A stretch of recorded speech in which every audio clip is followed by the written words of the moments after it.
బోధన్లో వామపక్ష పార్టీల ఆధ్వర్యంలో కేంద్ర ప్రభుత్వ దిష్టిబొమ్మ దగ్ధం. ఢిల్లీలో నిరసనకారులపై పెల్లెట్ల వర్షం అమానుషం. విద్యార్థుల భవిష్యత్తుతో ఆటలాడుకునే నేరగాళ్లను అత్యంత కఠినంగా శిక్షించాలి. నీట్ ఎగ్జామ్ పత్రాల లీక్కు బాధ్యత వహిస్తూ ధర్మేంద్ర ప్రధాన్ రాజీనామా చేయాలి. వామపక్ష పార్టీల నాయకుల డిమాండ్. శుక్రవారం నాడు బోధన్ పట్టణంలోని అంబేద్కర్ చౌరస్తా వద్ద వామపక్ష పార్టీల ఆధ్వర్యంలో కేంద్ర ప్రభుత్వ దిష్టిబొమ్మను దగ్ధం చేయడం జరిగింది.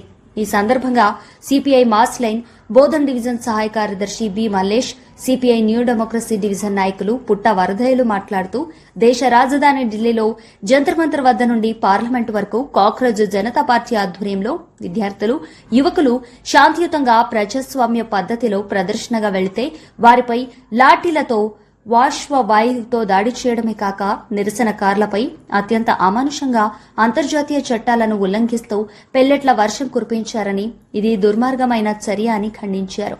ఇలా పిల్లలపై దుర్మార్గమైన దాడి చేయడమే కాక కేంద్రాన్ని ప్రశ్నిస్తున్న వారిపైన వారి ఆందోళనలో తీవ్రవాదులున్నారని, దేశద్రోహులని, చైనా వారు ఉన్నారంటూ మాట్లాడుతూ ఉద్యమాన్ని పక్కదారి పట్టించే ప్రయత్నం చేస్తున్నారని మండిపడ్డారు.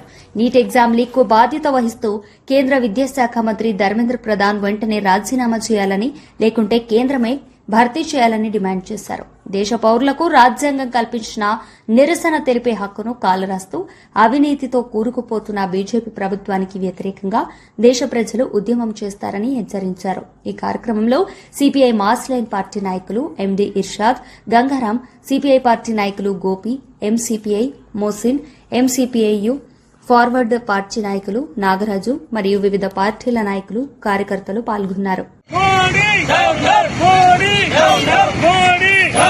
కేంద్ర ప్రభుత్వ విద్యాశాఖ మంత్రి విద్యాశాఖ మంత్రి రాజీనామా శాఖ మంత్రి కేంద్ర విద్యాశాఖ మంత్రి కేంద్ర విద్యాశాఖ మంత్రి మోడీ మోడీ మోడీ మోడీ మోడీ మోడీ సిగ్గు సిగ్గు శాంతియుతంగా నిరసన కార్యక్రమం చేస్తున్న విద్యార్థుల లాఠీ చులించడమా? సిగ్గు సిగ్గు సిగ్గు సిగ్గు శాంతియుతంగా విద్యార్థులు నిరసన చేస్తా ఉంటే విద్యార్థుల లాఠీ చులించడమా? సిగ్గు సిగ్గు రాజీనామా చేయాలి కేంద్ర విద్యాశాఖ మంత్రి.